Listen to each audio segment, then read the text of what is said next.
Parler comme je pense. Parler cru. Vous êtes sur Change, le juriste de demain, le podcast dédié aux acteurs du droit qui va vous sortir de votre zone de confort. Très heureux de vous retrouver. J'espère que vous allez bien et que le business se porte à merveille. Alors, un petit rappel avant de poursuivre. Cela me ferait très plaisir de vous voir noter et commenter Change sur Apple Podcast. Ce serait pour moi une sorte de baromètre.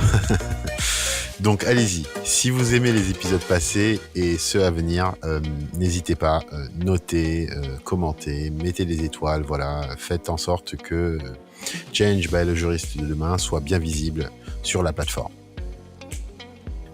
Aujourd'hui, nous allons parler Legal Tech.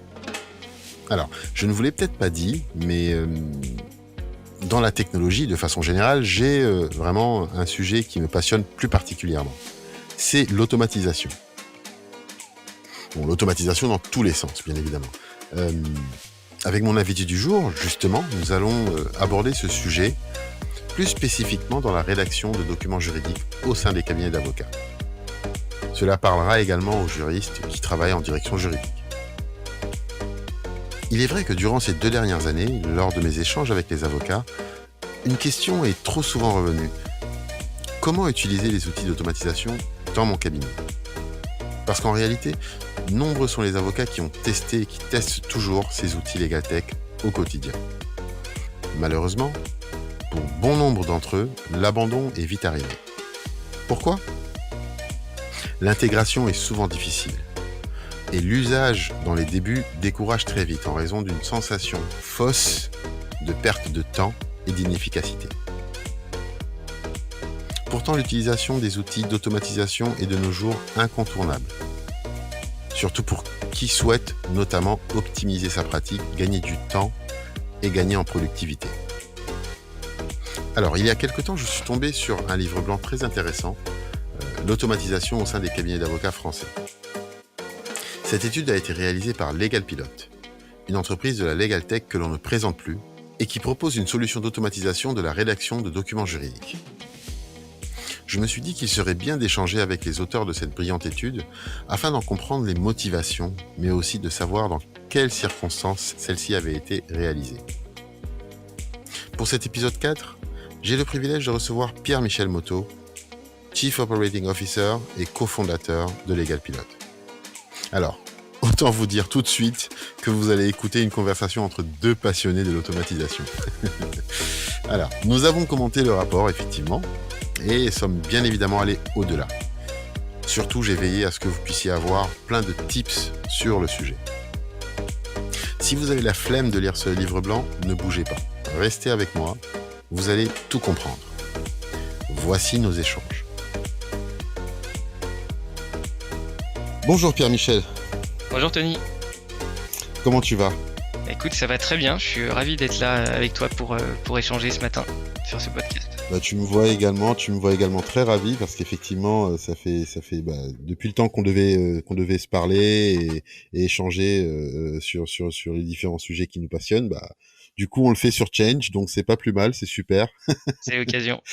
Donc, ouais, c'est l'occasion. Donc écoute, je vais laisser l'audience faire connaissance avec toi. Donc, tu te présentes, qui tu es, tu travailles pour qui surtout. Ouais. Et puis ensuite, on va avancer.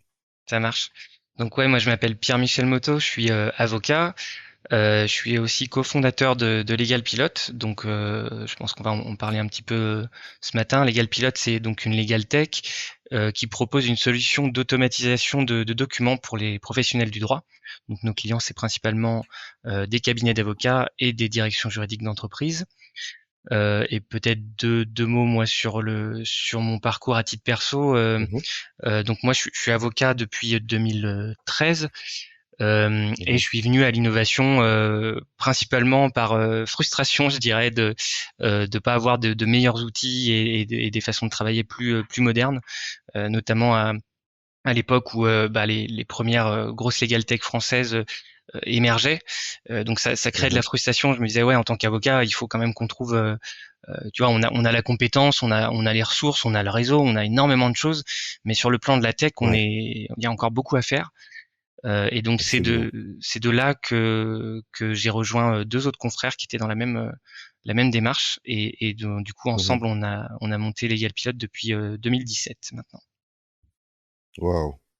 Et cette frustration, du coup, c'est marrant parce qu'effectivement, tu l'as vécu de l'intérieur et tu la vis aujourd'hui au travers des clients que tu rencontres, justement.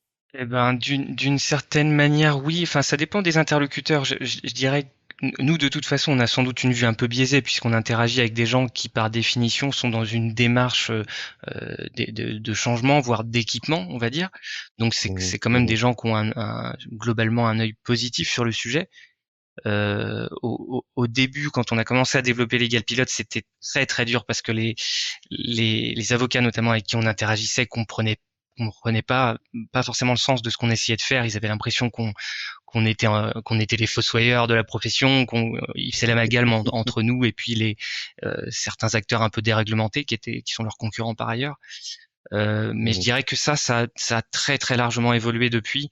C'est des profils qu'on rencontre presque plus aujourd'hui et maintenant il y a, enfin nous dans les gens avec qui on interagit en tout cas, il y a énormément de gens qui sont très positifs sur la technologie, qui ont envie de faire, qui ont envie de changer les choses et c'est une dynamique qui est vraiment chouette à observer quoi.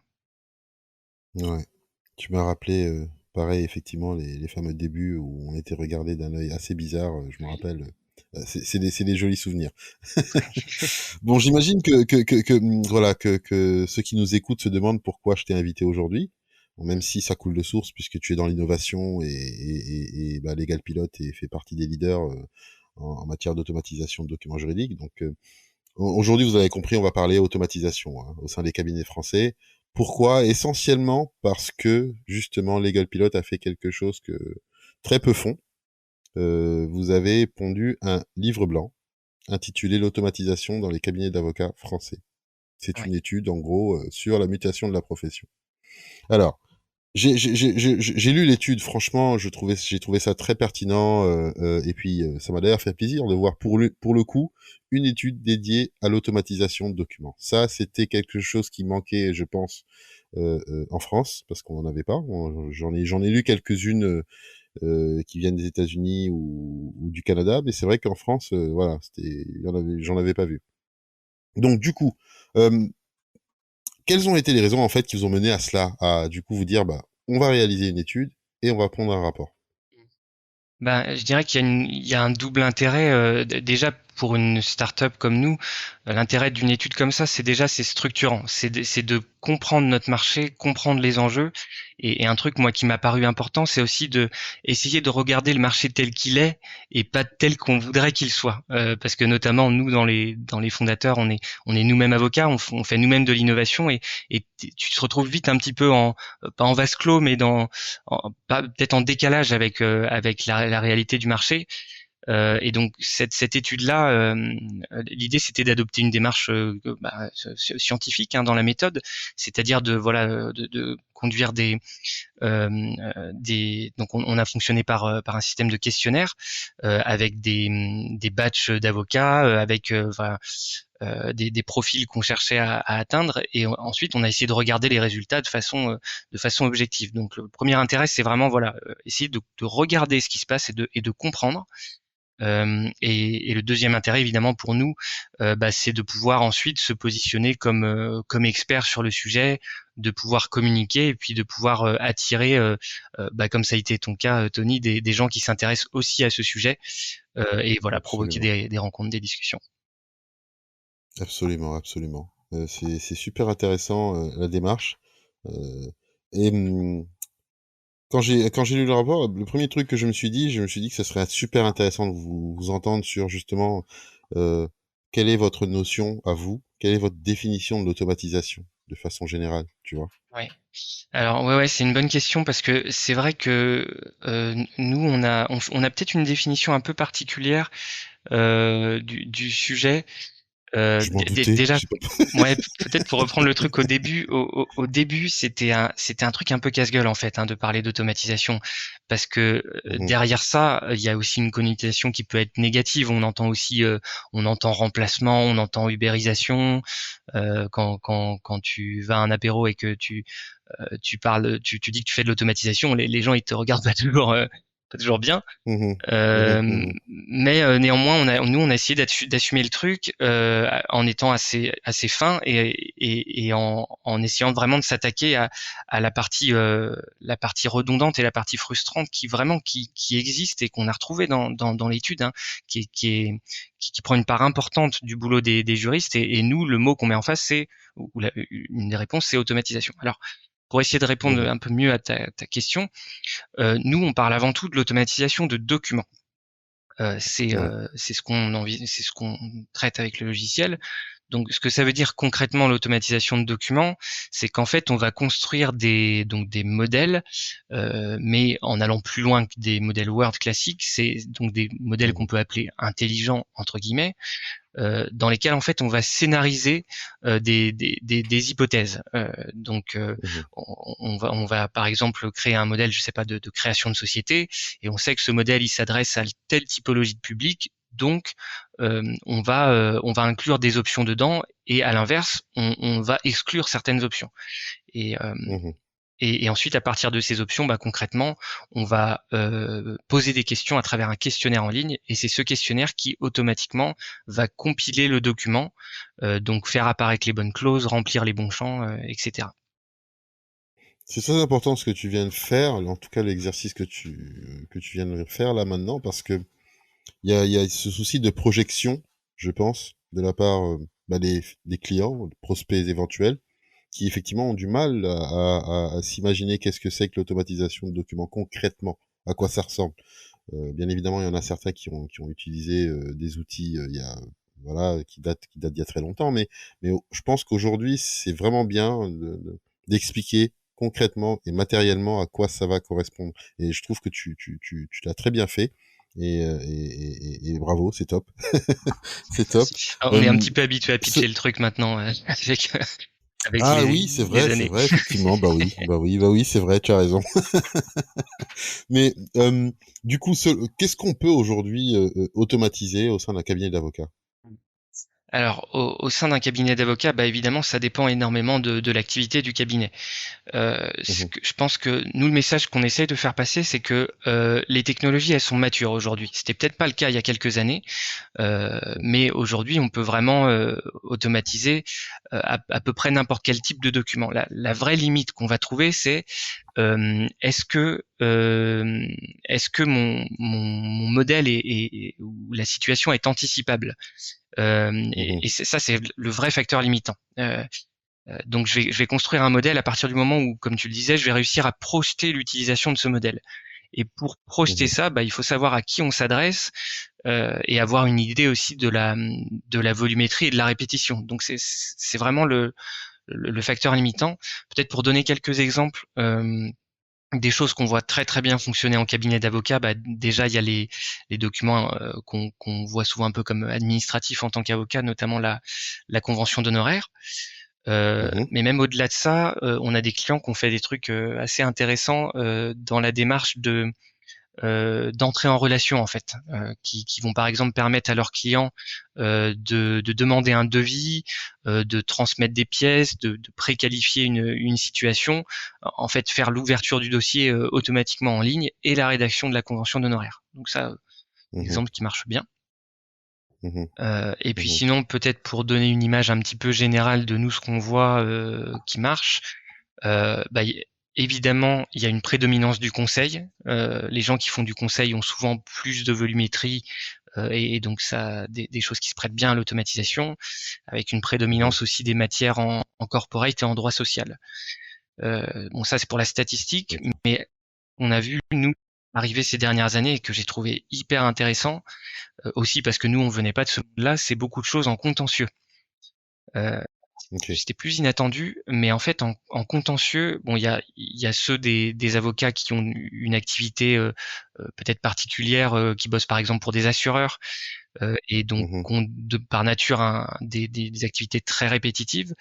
Mais même, bon, il y a cette typologie-là, mais il y a aussi simplement des confrères qui sont hyper bien organisés et qui savent pertinemment quel type d'arguments ils développent en fonction du type de contentieux Absolument.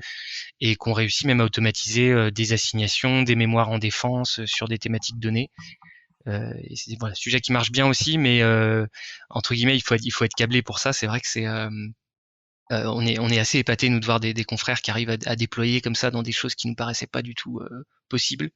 Mhm. Mais comme Mhm. quoi, faut avoir de l'imagination. Et on pourrait, c'est clair. Et du coup, on peut aller loin. Je veux dire, bon, je vais pas faire. Bon, l'objectif n'est pas de faire bondir les avocats qui vont nous écouter, mais j'imagine très bien qu'on peut automatiser des conclusions, des consultations en fonction des Ouais. domaines, en Mm, mm. fonction des sujets, parce il y a aussi cette récurrence finalement des sujets abordés. Ce qui va peut-être changer, ça va être des jurisprudences, ça va être des C'est décisions de ça. Ouais. justice de façon générale. Mais en Mais fait, en réalité, techniquement, mhm, techniquement, t'as pas de limitation. Mais vraiment, encore une fois, j'insiste, le facteur limitant, c'est est-ce que t'as la volumétrie en fait. Tu vas mhm, pas construire un modèle extrêmement complexe de conclusion sur un sujet donné qui peut-être va, tu vois, tu vas peut-être traiter des dizaines et des dizaines d'hypothèses possibles si en face t'as pas la volumétrie qui justifie l'engagement. Donc la limitation, elle est mhm, vraiment là. mhm, Est-ce que ton activité en tant qu'avocat, elle s'y prête bien ou pas, quoi? absolument. Au-delà de l'exemple que tu viens de donner, effectivement, de cette activité des confrères qui sont dans des niches et qui maîtrisent effectivement leur sujet, qui l'ont tellement bossé que pour eux ça coule de source, et que donc une automatisation est beaucoup plus facile Mm. dans leur domaine d'activité. Et ça, effectivement, je le comprends et je l'ai vécu. Mais est-ce que tu as eu des exemples comme ça d'automatisation avancée et qui t'ont bluffé ou qui ont été assez marquantes ou au contraire pénibles? La question c'est une bonne façon de poser la question. Euh, ouais, je pense que alors, un des trucs que je trouve le plus bluffant qu'on a fait, c'est en fait, donc les avocats fondateurs là de Legal Pilote, on est trois. Moi, je suis le plus jeune de la Mhm, bande, et puis les deux autres, donc c'est Marie-Alice Godossorine et Gérald Sade, qui ont par ailleurs leur propre mhm. cabinet, respectivement en Bonjour à eux. corporate et ouais, bonjour à eux, et en IPIT. Et en fait, c'est intéressant parce qu'on s'est beaucoup servi de leur activité pour crash tester un peu la solution et pour développer des nouveaux Mhm, use cases et tout. Donc c'est vachement intéressant. Et notamment mhm, le cabinet Max Avocat, on a sorti un case study il y a pas longtemps là-dessus, a fait un truc avec un client qui est assez bluffant. Elle a un client qui est en fait un incubateur d'entreprise, donc de start-up, donc qui par définition mhm, bah, fait des contrats un peu à la chaîne, fait des constitutions de boîtes un peu à la chaîne. mhm. Et l'enjeu pour le cabinet de Marie-Alice, c'était bah, de pouvoir accompagner ce client-là dans sa croissance. C'est un client qui en 5 ans est devenu le premier réseau d'incubateurs français. Donc on est passé de une D'accord. structure à des dizaines, quoi. Et en fait, la façon Ok. qu'elle a eu de pouvoir garder ce client, alors que forcément, naturellement, il serait un peu tombé dans les sirènes des cabinets parisiens qui peuvent gérer ce genre de volumétrie, bah, elle s'est dit, Mhm, il faut qu'on leur développe de la tech. Et donc, c'est ce qu'on a fait avec Legal Pilote. Et en gros, elle, ce qu'elle a réussi à automatiser, c'est en fait la génération de toute la doc de constitution, donc un sujet assez classique, entre guillemets, quand on fait de l'automatisation, mais mhm. aussi scénariser les hypothèses des futurs levées de fonds. Et en fait, dans un même Wow. modèle, ouais, elle gère aussi des émissions de BSA, des exercices de BSA avec les rapports, les AG, et donc elle sort une vingtaine de docs comme ça sur la base d'un questionnaire tu vois, qui va prendre une quinzaine de minutes à remplir. Donc Mhm. c'est des années de travail hein, et d'itération, Mhm. mais là elle est arrivée à un stade où le traitement du dossier c'est 15 minutes pour toute la doc juridique versus on était quand même entre 6 et 10 heures minimum, même avec des modèles Word bien faits de traitement du dossier sans l'outil. Donc Wow. ouais ça marche bien. Et puis tu vois Alors, c'est il y a de la alors ça, c'est complexité, il y a bluffant. Tu me des le racontes? Ouais, Tu me le racontes, mais je visualise le boulot, c'est bluffant. Franchement, ouais. chapeau, c'est fort. Là, c'est du boulot de modélisation, mais comme je disais, c'est aussi c'est itératif, quoi. Tu Mhm. t'améliores le modèle au fur et à mesure, tu l'optimises, tu le tweaks et tout. Et puis quand tu as les bons clients qui te font du feedback, qui comprennent la démarche, qui comprennent aussi que ça remplace pas ton rôle de conseil en fait. C'est juste que tu Absolument. optimises ce qui est optimisable et puis tu continues après de les conseiller sur ce qui est ta vraie valeur ajoutée en tant qu'avocat. Sur ta valeur ajoutée, c'est pas d'écrire des lignes et des lignes de trucs qui se ressemblent, hein. Mhm. Intéressant. C'est passionnant en fait, hein. L'automatisation, c'est passionnant en fait, parce que tu vois, c'est bon bref, je vais avancer quand même. Oui, en fait, c'est vrai que je vais pas suivre le rapport, hein, littéralement, temporellement, comme en fait, l'idée, c'est vraiment de faire en sorte que les gens aillent lire le rapport aussi, quoi. Donc, je voudrais pas reprendre la trame du rapport et échanger dessus. Donc, c'est pour ça que je pose des questions qui sont un peu, voilà, aux à côté et pour rendre les choses un peu plus denses, on va dire ça comme ça. Euh, du coup, tu en parlais à l'instant. C'est vrai que la question du coup de l'apport est très importante. Au final, on peut automatiser, on peut faire des automatisations très avancées. Ça, on l'a vu. Euh, Quel est l'impact substantiel aujourd'hui de l'automatisation sur la chaîne de valeur d'un cabinet d'avocats? Qu'est-ce qu'on gagne concrètement à automatiser? Bah, il y a plusieurs gains, ça dépend un petit peu de la démarche de chaque cabinet, mais je dirais que peut-être un des trucs les plus, enfin, qu'on voit souvent être, c'est vraiment la partie capitalisation. C'est le fait que Mhm, on a beaucoup de cabinets qui vivent du turnover, euh, la réalité d'un cabinet d'avocats, c'est aussi ça, c'est que l'expertise, elle se construit par les personnes directement et que c'est pas toujours évident de mettre ça en commun et de pérenniser ça. Donc, ce qui est intéressant, c'est que avec cette démarche de construction de modèles qui sera amenée convocation à couvrir un certain nombre de cas, hein, on va réussir j'allais dire, à matérialiser ça dans quelque chose qui va entre guillemets nous dépasser et qui va pouvoir rester aussi. Bon, je parlais du turnover, c'est peut-être une approche un peu négative de le présenter, mais il y a aussi vraiment un aspect ultra important, c'est la transmission de la mhm, connaissance. C'est que mhm. dans la plupart du cabinet, mais même les très gros, il faut pas se leurrer. La transmission de la compétence, elle se fait avec beaucoup d'oralité et avec de l'expérience accumulée d'un dossier à l'autre. Mais on a malheureusement rarement le temps de se poser 4 heures avec un associé qui va vous expliquer comment ça marche et vous faire des beaux schémas. Ça se fait, Mhm. enfin, pour avoir été collab aussi, entre guillemets, ça se fait un peu dans la douleur Ouais, ouais. et c'est intéressant parce que là, avec des outils comme ça, euh, tu vois, par exemple, nous dans l'outil, il y a un système de mind mapping qui permet de visualiser les enchaînements de conditions. Bon, c'est un truc, ça permet Ok. de faire la Ouais. modélisation, mais ça permet aussi d'expliquer, tu vois, par quelle étape tu passes dans ta qualification juridique et pourquoi tu déduis telle ou telle clause qui doit apparaître. Et ça, Mhm, c'est intéressant du point de vue de la transmission de la connaissance. Donc mhm. c'est ouais, un des Donc ça, intérêts dans la chaîne de valeur. et qu'est-ce que tu vois d'autre au-delà de la capitalisation, effectivement, qui est fondamentale, hein, c'est Ouais. clair. Qu'est-ce qu'on gagnerait aussi, à part la capitalisation, à automatiser finalement? Bah bon, j'en parle même pas, mais le premier gain, c'est vraiment évidemment le gain de temps, hein. C'est ce que les gens cherchent dans la démarche, c'est-à-dire Mhm, on sait qu'on a quelque chose de répétitif, quelque chose qu'on en a marre de faire et refaire à chaque fois. Donc évidemment, le premier, c'est le gain de temps. Mais à la limite, je veux dire, mhm, ça me paraît évident pour tout le monde. Mais il y a aussi mhm, un aspect en parallèle de ça, c'est l'aspect sécurisation. C'est qu'en fait, tu vas ouais. pouvoir entre guillemets faire faire à la machine enfin lui faire répliquer ce que tu fais toi en tant que praticien et potentiellement le répliquer mieux que toi à l'échelle. Peut-être pour être concret, je veux dire, si tu fais 100 constits de boîte à la main avec ton modèle Word, c'est même en étant le meilleur juriste avec les meilleurs process, tu feras des erreurs. Sur 100, On il est y aura des d'accord. coquilles, tu vas en louper. Tu fais ça avec un outil automatisé, il y aura aucune erreur. C'est Mhm, vraiment, c'est une façon de passer à l'échelle en sécurisant vraiment euh, les prestations in fine, quoi, le contenu des documents mhm, et ce qu'on va livrer au client, quoi.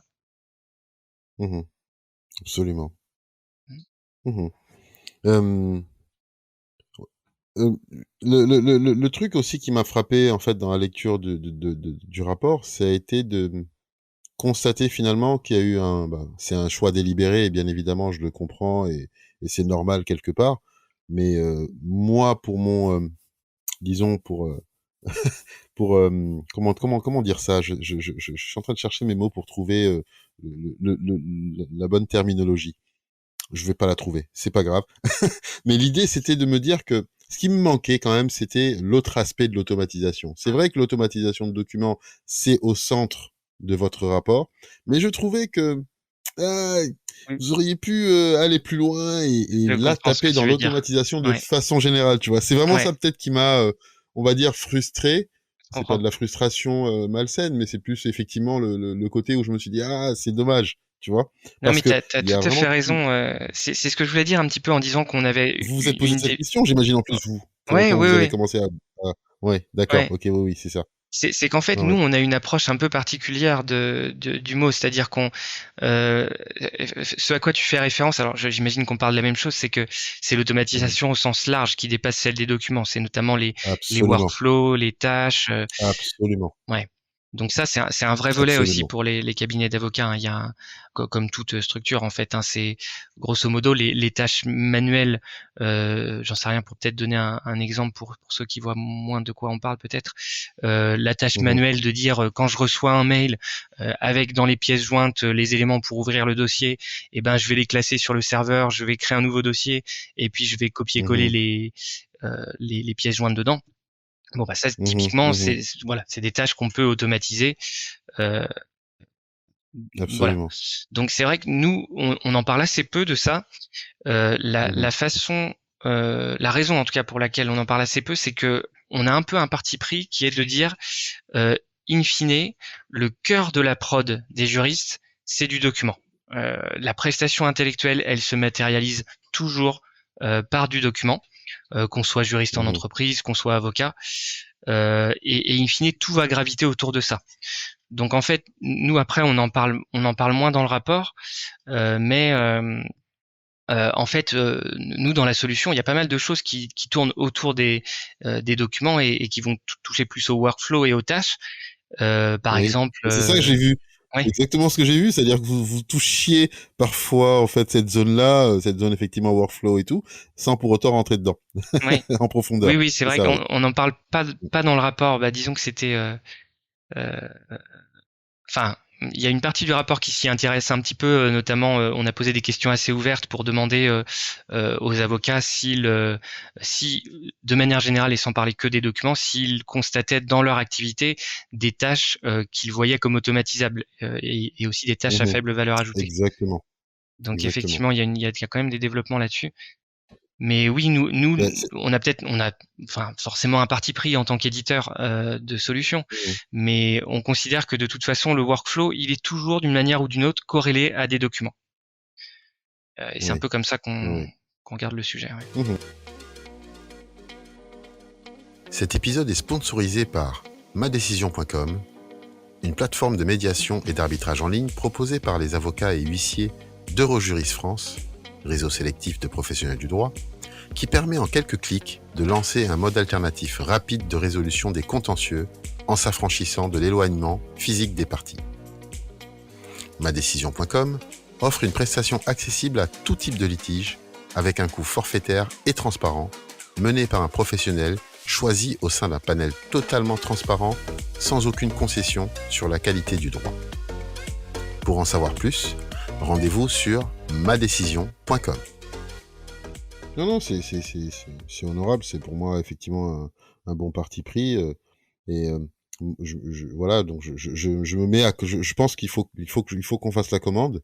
Un deuxième rapport avec justement tout le volet qui va d'automatisation, justement Mm. là pour le coup, qui va être beaucoup plus focus sur workflow, project Ouais, management, ouais, c'est processus ça. de travail. Je pense que ça serait bien que Mais vous on fassiez peut ce peut-être travail-là, ce serait top. en dire deux mots hein, si tu veux. Enfin, moi, de ce que je Oui, bien vois sûr, bien dans sûr. les cabinets qu'on accompagne, en fait, il y Mhm, a ce sujet-là, il a beaucoup évolué par du fait des éditeurs de solutions de gestion de cabinet. j'ai la sensation qu'ils renforcent beaucoup ce volet-là. Donc je sais pas trop si on peut les citer ou pas, Mhm. mais en tout cas ceux qui équipent la plupart des cabinets en Oh, on peut France. y aller, ça va. Ouais, enfin voilà les Cessibles, les Jarvis, les Cléos, Mhm. ils Mhm. travaillent beaucoup sur ces sujets-là et je pense qu'ils ont la bonne position pour ça parce qu'ils gèrent aussi pour un cabinet. Enfin, ils te proposent des fonctionnalités autour de la gestion de tes documents, la gestion de tes emails, la gestion de tes temps. Donc Mhm. ils sont a Mhm. priori très bien placés pour gérer l'automatisation et c'est ce qu'ils commencent à faire. Après, il y a Absolument, aussi les outils absolument. plus classiques que tu connais. Moi, je pense il y a un fort potentiel, notamment dans Office 365, qui équipe de plus en plus de Mhm. cabinets. Après, Mhm. il faut fouiller un peu, faut être un peu créatif, mais il y a des outils gratuits qui sont dans la suite Office. Nous, on en utilise aussi chez Legal Pilot. Des trucs, vraiment, tu peux Ouais. te créer tes petits process automatisés, envoyer tes notifications, stocker les trucs aux bons endroits. Et tout ça, c'est du no-code, c'est assez facile à prendre en main, mais bon, il faut savoir que ça existe et puis il faut avoir un petit peu de temps pour fouiller tout ça, quoi. On ne le dira jamais assez. Je pense que Office est Oui. sous-utilisé. En fait, Ouais, je pense qu'il y a moins de 10% des gens qui maîtrisent l'outil ouais, vraiment convenablement. c'est hyper Mais puissant, hein. 90% des gens, en fait, finalement, utilisent des fonctionnalités basiques d'Office. Donc Ouais, c'est dommage parce que je pense que Office gagnerait à, en tout cas Microsoft gagnerait à déployer plus de formateurs ouais, sur le marché et aller accompagner leurs clients, quoi. ouais, c'est clair. Euh, Aussi un sujet qui m'a manqué, mais légèrement, parce qu'en réalité, vous l'avez quand même abordé d'une certaine façon, c'est la donnée en cabinet d'avocat. Ouais. Parce que tu sais, bon, de façon générale, on a une réelle, pour moi, hein, c'est mon point de vue, on a une réelle sous-exploitation en fait de la donnée en cabinet d'avocat. De façon générale, je trouve que voilà, en fait, les cabinets d'avocats pour moi sont assis sur de l'or, concrètement, c'est ce que je pense. Mais que voilà, aujourd'hui, en termes d'exploitation de cette heure-là, on en est à moins de 1%, voire 2%. Non, Je trouve mais que ce qui est clairement, bien hein. Mm. ce qui est vraiment génial dans ce que vous faites, en justement mettant à disposition ces outils d'automatisation de documents, c'est que vous levez le voile un peu sur, ce qui pourrait effectivement être le début finalement d'un réel travail de fond, en Non, vrai. mais effectivement, Tu vois? je l'aurais pas mieux dit. Tu vois, tu m'aurais posé la question il y a quelques années, j'aurais pas bien su quoi répondre parce que oui, de manière générale, on sait, enfin, on entend beaucoup que la donnée c'est l'or noir de demain. Mais après, quelle forme Mmh. ça prend dans les cabinets d'avocats, de quelles données on parle et puis pour quel usage, c'est peut-être moins évident. Mmh. Nous, à force de voir de plus en plus de clients utiliser la solution et de voir ce qu'ils avaient besoin de faire et ce qu'ils avaient besoin de synchroniser en termes de données, on commence à avoir déjà une meilleure idée de quelles sont les données utiles et exploitables. Et, euh, Mmh. et je pense que bah, simplement déjà ça passe par euh, déjà il faut avoir en tête qu'évidemment il n'y a pas de données sans outils. Donc, enfin, il n'y Absolument. a pas de données structurées sans outils. Donc Mmh. la première marche déjà, c'est le logiciel de gestion de cabinet, hein. On ne pourra pas le redire de trop. Il y a encore plein d'avocats qui se posent la question de savoir si c'est utile. Enfin voilà, même en solo, même tu vois, en tant que collab pour ton activité perso, il faut structurer très très Mmh. tôt, dès le début. C'est une évidence. Mmh.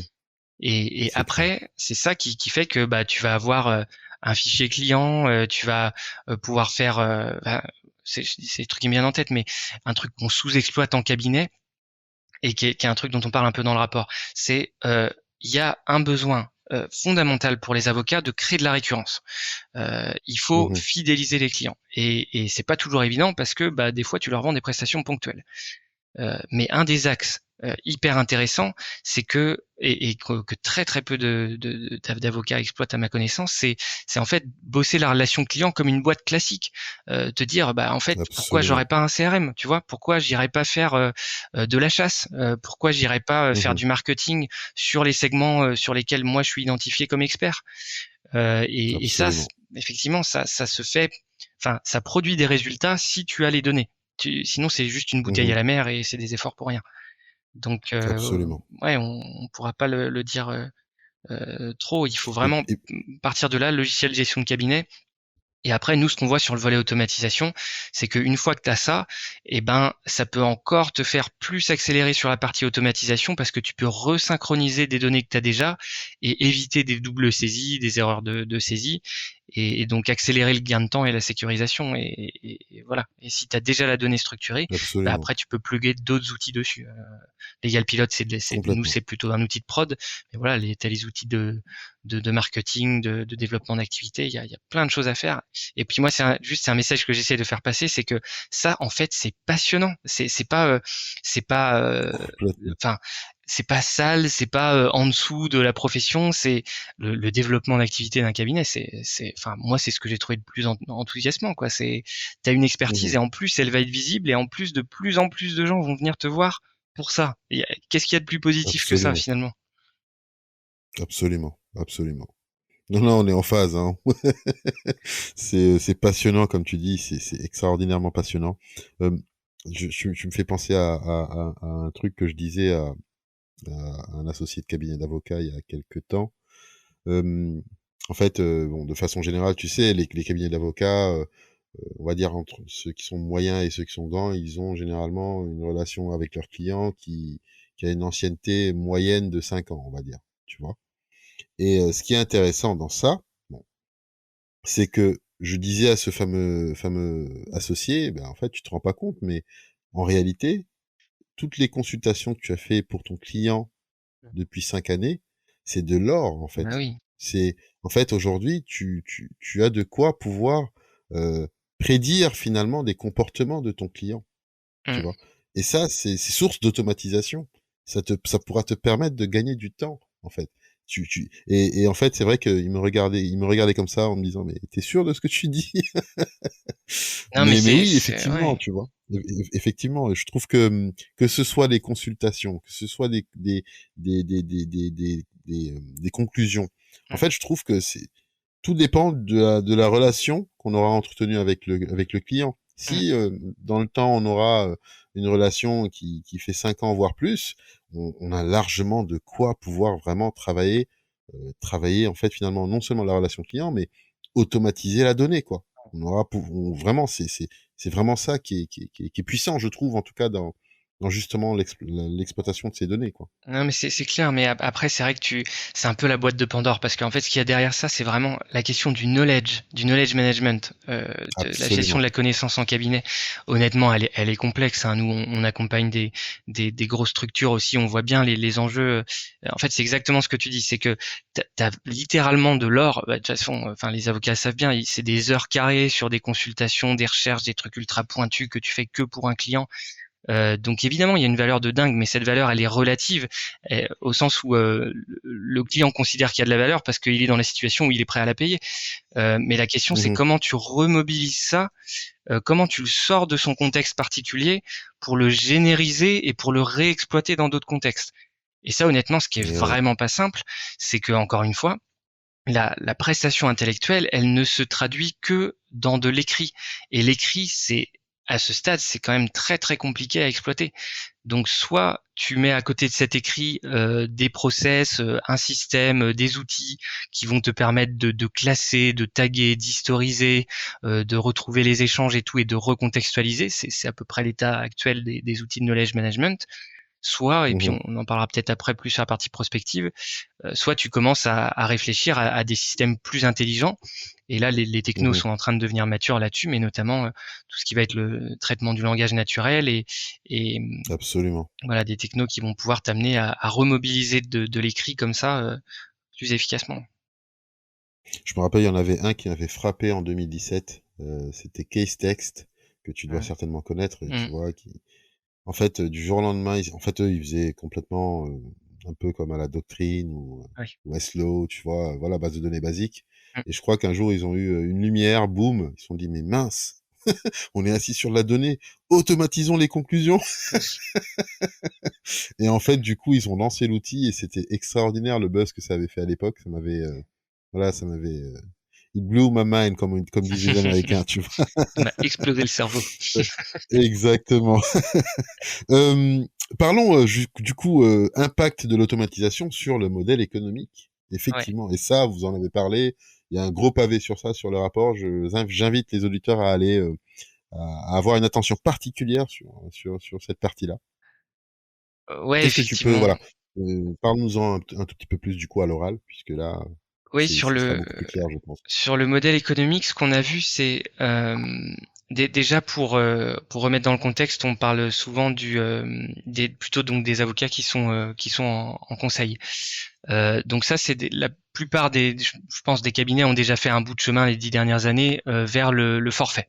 Ce qui n'était pas évident, mais Mhm, je vois peut-être plus en France d'ailleurs que si tu regardes aux États-Unis, il y a encore beaucoup de gens qui discutent. Ah oui, il faut qu'on sorte du taux horaire, machin. Je pense qu'en France déjà, mhm, on a fait un pas depuis un petit moment là-dessus mhm, pour beaucoup.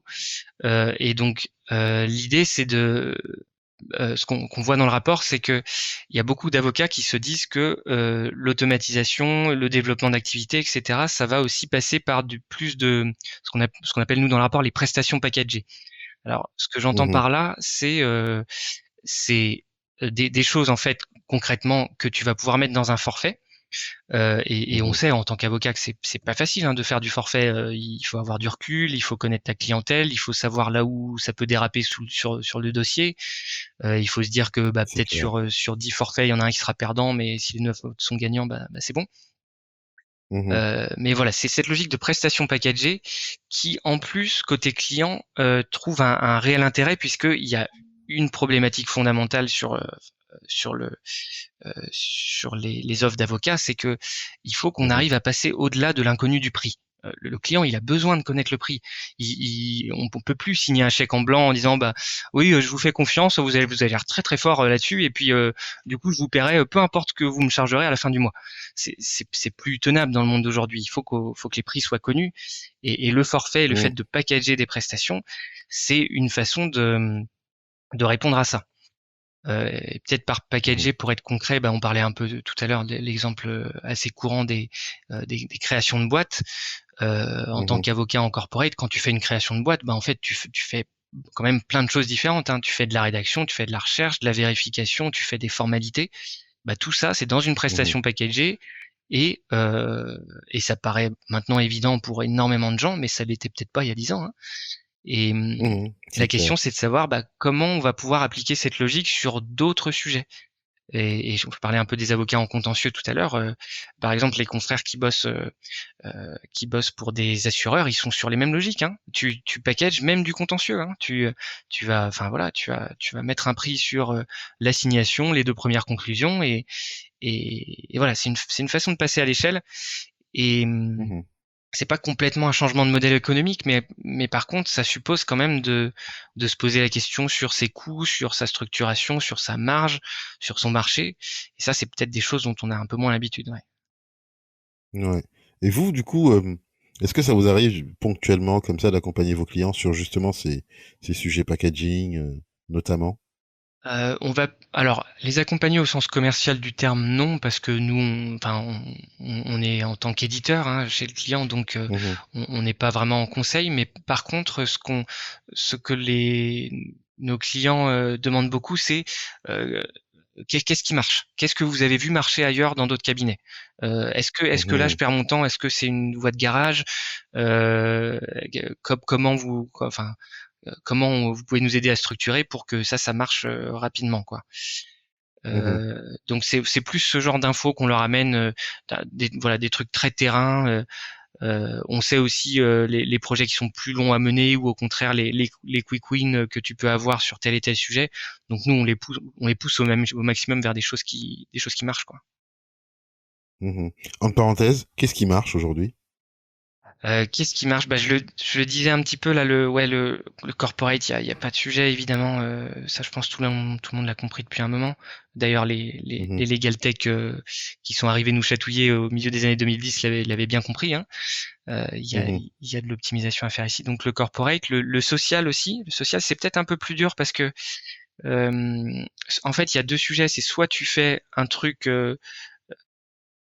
one size fits all, donc vraiment un truc pour tous les clients, et auquel cas il te faut un outil très générique qui gère tous les cas de figure. mhm, Donc c'est pas forcément mhm, évident d'automatiser ça. Par contre, nous, ce qu'on voit marcher, c'est quand tu as des gros donneurs d'ordre dont tu sais qu'ils sont sur telle convention collective, qui font tel type de contrat. Donc là, vu que tu connais bien ton périmètre, ça marche bien. Un truc qu'on D'accord. voit bien aussi, alors c'est moins sur le marché des avocats, mais indirectement, je pense que ça les intéresse aussi, c'est il y a de plus en plus de boîtes qui automatisent la partie contractualisation. Et là, il y a aucun débat, elles voient très très bien l'intérêt, parce que de toute façon, les boîtes, elles sont processées pour ils font pas du droit pour faire du droit, enfin le droit, ça fait partie du business, il faut que ce soit efficace, Absolument. donc il n'y a pas d'état d'âme à automatiser. Et moi, ce que je trouve Mhm. hyper intéressant, et on n'en a pas vu encore beaucoup, mais certains de nos clients s'y intéressent, c'est que je pense que l'avocat peut se positionner là-dessus en tant que conseil / intégrateur. Ce que je veux dire par là, c'est que toutes les boîtes, elles ont un besoin d'optimisation sur le juridique. C'est un pain. Complètement. Personne veut payer pour du juridique dans les boîtes. C'est toujours tu payes quand t'as pas le choix, tu recrutes un juriste quand t'as pas le choix. Et en fait, l'avocat, actuellement, il n'est que sur du conseil ponctuel. Et ce qu'il peut faire pour ceux des avocats qui vont maîtriser les solutions d'automatisation pour eux-mêmes, c'est être capable de faire l'audit et d'installer ça chez leurs clients. Parce qu'en fait, ils vont comprendre à la Absolument. fois, tu vois, le contexte business, le contexte juridique, et ils peuvent amener l'expertise technologique. Et ça, il y a un Absolument. potentiel de dingue. Énorme, énorme. Moi, je fais ça. Je vais pas jusqu'à l'intégration, mais je sais que je recommande souvent des outils par-ci par-là. Et avant cela, bien évidemment, j'essaie de creuser le besoin, de voir effectivement quel est l'état des lieux sur place, comment ils sont structurés, organisés, et ensuite je recommande tel ou tel outil. Ça m'arrive très souvent effectivement. Et là, je te rejoins 100%. Oui. C'est clairement ça, c'est vrai. Attends, du coup, je ferme la parenthèse du coup parce qu'effectivement, c'était vraiment intéressant de t'entendre sur ce qui marche aujourd'hui. Mais je veux revenir 2 secondes sur le modèle économique. Est-ce que tu as vu aujourd'hui des avocats qui se sont lancés dans l'automatisation et du coup qui en ont profité pour switcher de modèle économique ou éventuellement en tout cas en créer un nouveau ou refonder, reformuler leurs offres, notamment faire ce travail-là en tout cas de voilà de transformation quelque part Ouais. de modèle économique. Ouais, excusez-moi, j'avais pas bien répondu parce que la question est large en plus, mais alors switcher complètement, non, on n'a pas vu ça. Mais par contre, développer une nouvelle activité avec un modèle économique différent, ça oui.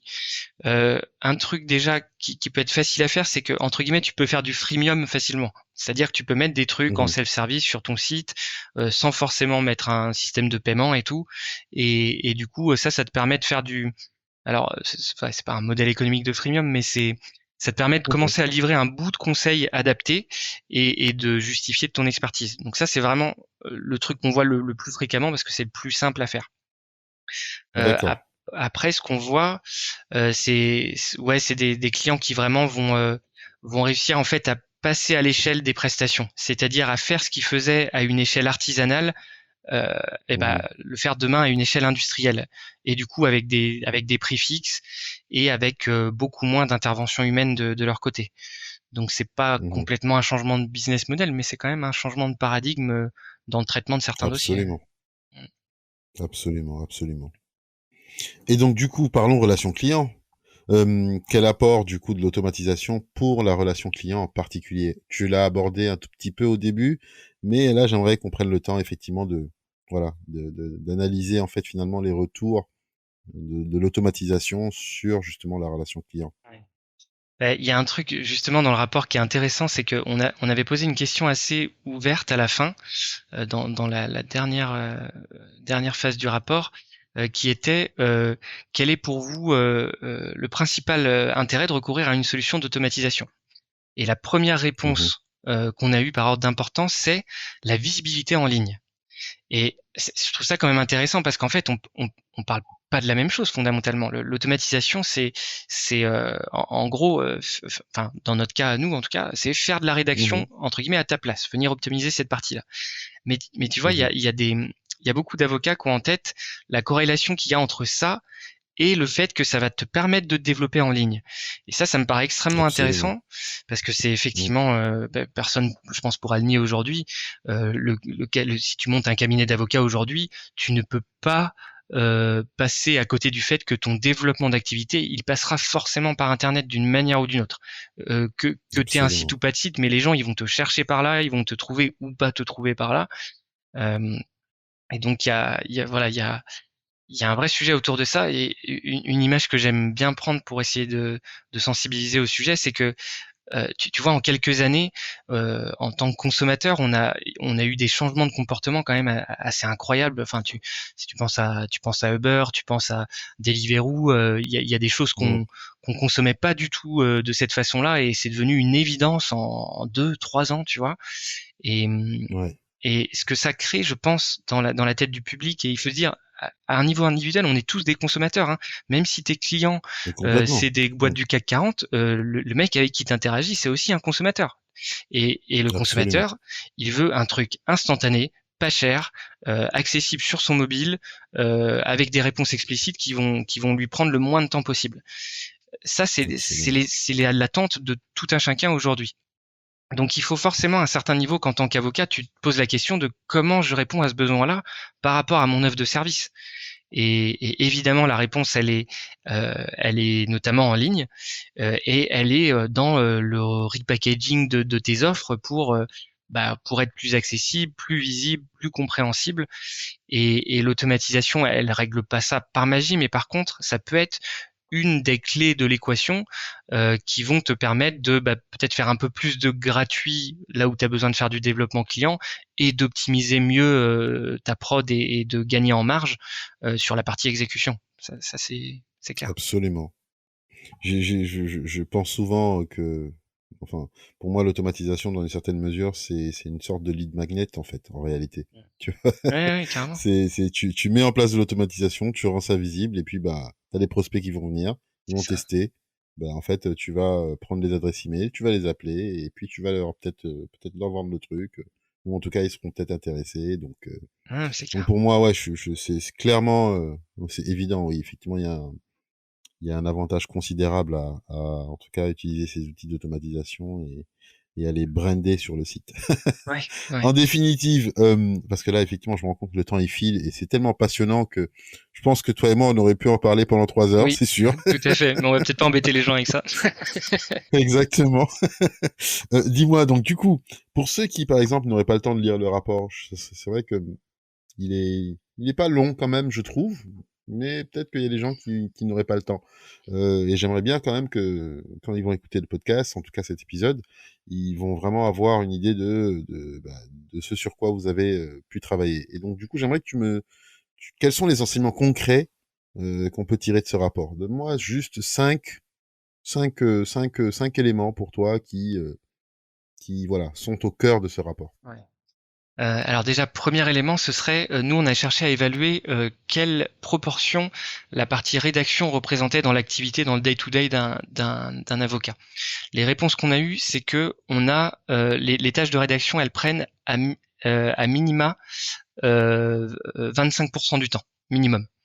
Donc c'est une part Mhm, significative, hein. On a des avocats pour qui c'est beaucoup plus, mais minimum c'est 25% du temps. Et un truc intéressant, c'est que on n'a pas trouvé de corrélation directe entre ce temps-là de prod et la facturation de chiffre d'affaires. Donc ce que ça veut dire derrière ça, c'est que il y a un temps incompressible de production qu'on doit passer, et on n'est pas toujours en capacité de le facturer. Et quand je dis ça, je pense que je dis une évidence que plein de gens comprendront, c'est tu n'arrives pas à facturer toutes tes heures en tant qu'avocat. C'est pas parce que tu bosses que tu factures. mhm, Donc mhm, ça, c'était un premier enseignement. Le mhm, deuxième, c'est qu'on a vu que 2 tiers des avocats identifient des tâches à faible valeur ajoutée dans leur quotidien. Ça, c'était une question assez ouverte. On parlait pas forcément d'automatisation, de documents ou quoi que ce soit. C'était vraiment, est-ce que vous mhm, voyez des tâches à faible valeur ajoutée?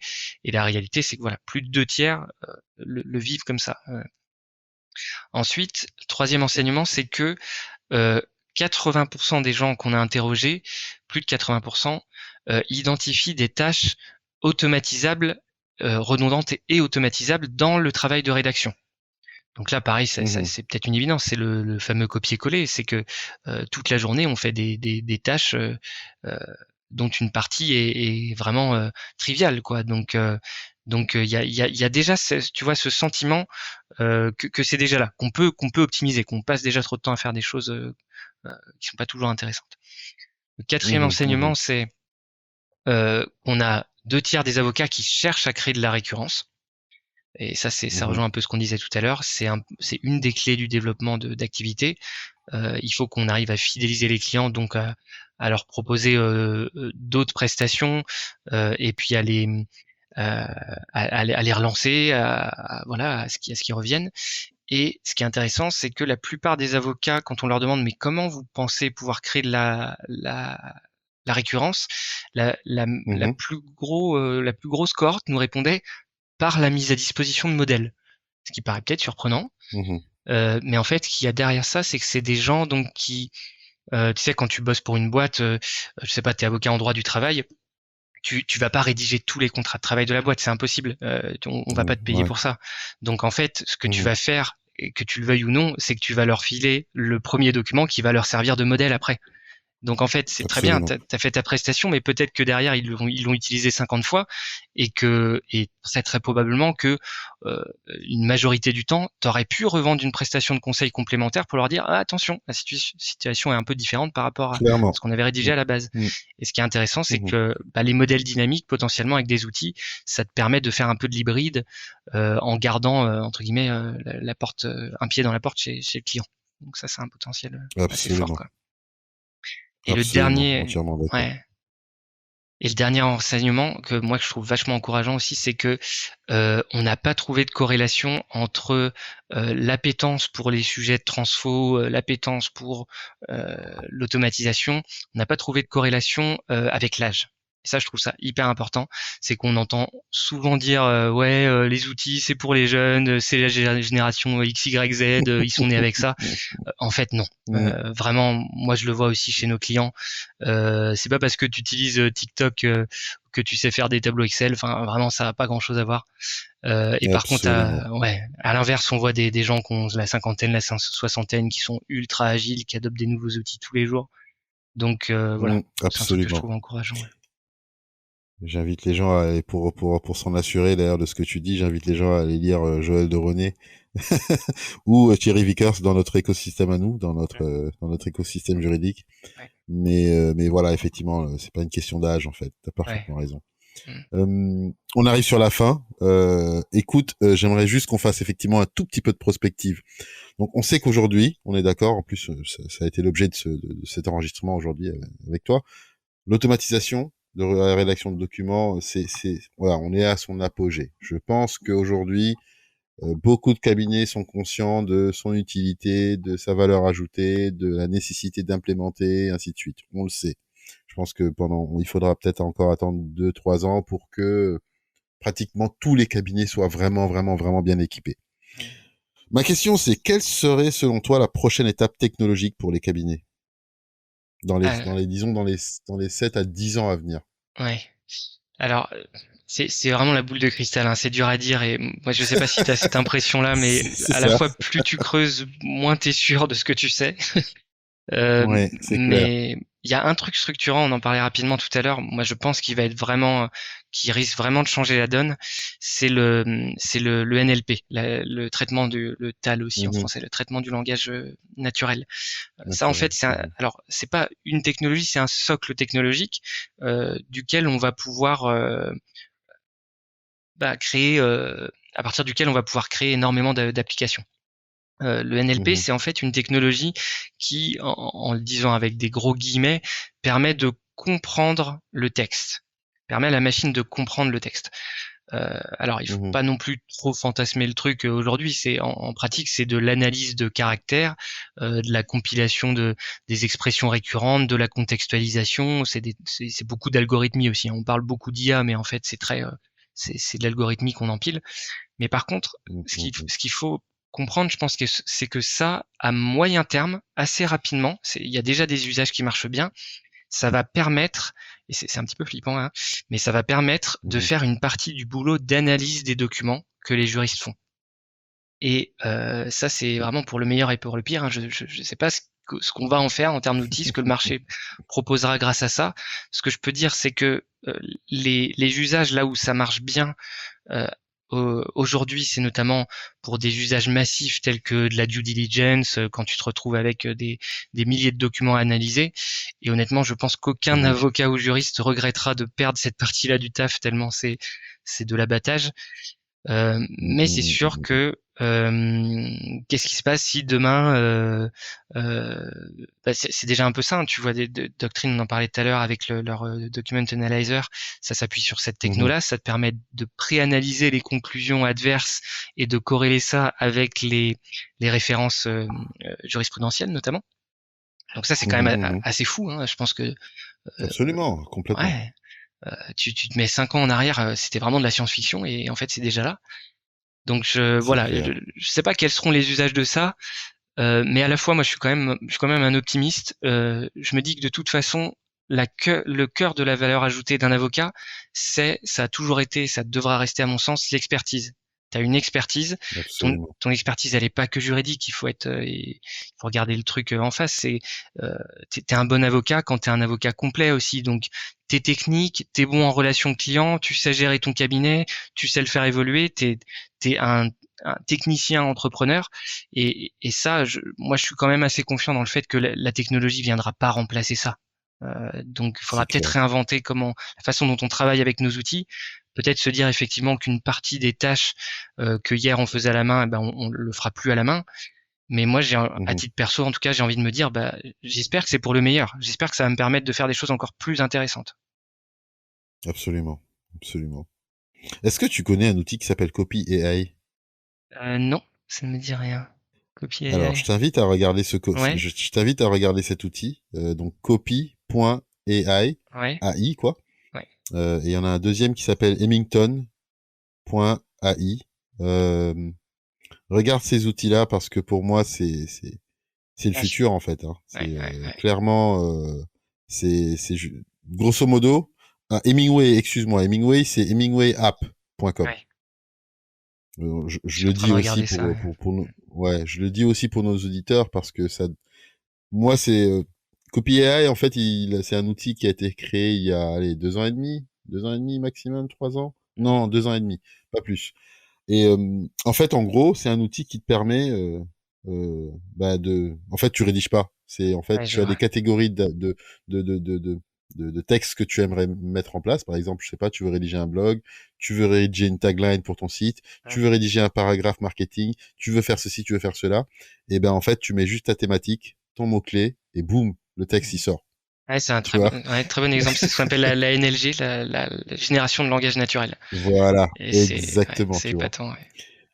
Et en fait, j'ai souvent tendance à donner, à dire aux gens d'aller regarder ces outils-là parce que pour moi, c'est ça le futur demain, en tout Ouais, cas, de la rédaction de documents juridiques. Et là, ouais, j'entends bien évidemment 15, 20 ans, voire 30 ans, parce que c'est vrai que c'est pas de mal à veille, parce que ça va mettre du temps en tout cas. ouais. Mais en tout cas, je pense que si on veut vraiment avoir une longueur d'avance, il faut regarder ces Ouais, outils c'est clair.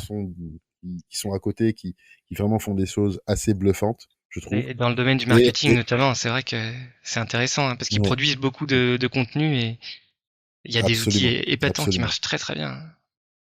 absolument. C'est vraiment bluffant.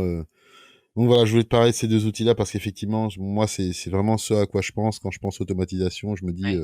on ira jusque là. Mm. Et par contre, ça a le mérite de nous rappeler que la donnée, c'est vraiment le plus important. C'est ce que vous avez au sein des cabinets. C'est ce qu'il y a de plus capital parce que c'est ce qui vous permet de pouvoir construire tout ce que vous avez envie de construire. C'est clair. Bon bah écoute, on est arrivé à la fin et puis je te remercie beaucoup beaucoup beaucoup pour ton temps. C'était super, Pierre-Michel. Bah, écoute, c'était un plaisir. Moi, il faut pas me lancer sur ces sujets-là. Je pourrais effectivement en parler toute la journée, mais j'étais en tout cas ravi vraiment de répondre à ton invitation, Tony. Ben, Puis effectivement, on aura peut-être l'occasion de parler d'autres sujets, hein. oui, Les sujets sont nombreux, le oui, sujet est vaste et en tout cas, et puis je tenais à te féliciter aussi enfin, moi, je te suis depuis le début, comme je pense beaucoup des gens qui nous écoutent, et je tenais à te remercier pour le taf que tu fais voilà, sur la veille, sur la compilation, je pense que tu es un des acteurs en France qui aide énormément à faire avancer le marché en termes de maturité, et je pense qu'on a tous besoin de gens comme toi, et donc voilà, je suis super content qu'on puisse échanger aujourd'hui. merci, ça fait vraiment chaud au cœur, ça fait plaisir, merci beaucoup. Et puis on va pas lâcher, on va continuer, hein. Et du coup, justement là, on se renforce parce que ce qui est génial, c'est ce que je dis toujours, c'est un écosystème et tant qu'il y a la bienveillance et qu'il y a la collaboration avec les bonnes personnes, on va continuer à faire des grandes choses. Donc du coup, je suis ravi vraiment de vous savoir à côté et je sais qu'on va faire de très belles choses ensemble. Avec plaisir, ouais. Bon, je te dis à très très bientôt. Et attends, mais du coup, j'ai juste une question là tout de suite. C'est vrai que c'était une question au début que j'aurais dû te poser, mais est-ce que tu as, au niveau des tendances marché, est-ce que tu as vu des innovations particulières? Et là, pour le coup, de façon générale, hein. Est-ce que tu as vu des cabinets d'avocats qui ont innové particulièrement et qui, je sais pas, par soit une offre nouvelle mise en place ou une façon d'aborder la relation client ou un modèle économique, ainsi de suite. Est-ce que ces 5 dernières années, tu as vu des cabinets qui t'ont bluffé, qui t'ont marqué par leur positionnement? Ouais, bah, oui, oui, il y en a de plus en plus, mais peut-être le premier qui me vient en tête, je pense que c'est Bold. Parce que Bold, Yes. ils l'ont fait assez tôt et honnêtement, moi quand j'ai vu le site, je me suis dit ah putain, ils ont tout compris.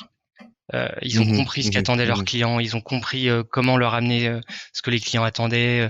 Ils ont repensé l'ADN du cabinet, ils sont allés jusqu'à penser à comment on rend nos collabs heureux, comment on les fidélise, quel environnement de travail on leur donne. Enfin, vraiment, j'avais l'impression qu'ils étaient 15 ans en avance, quoi.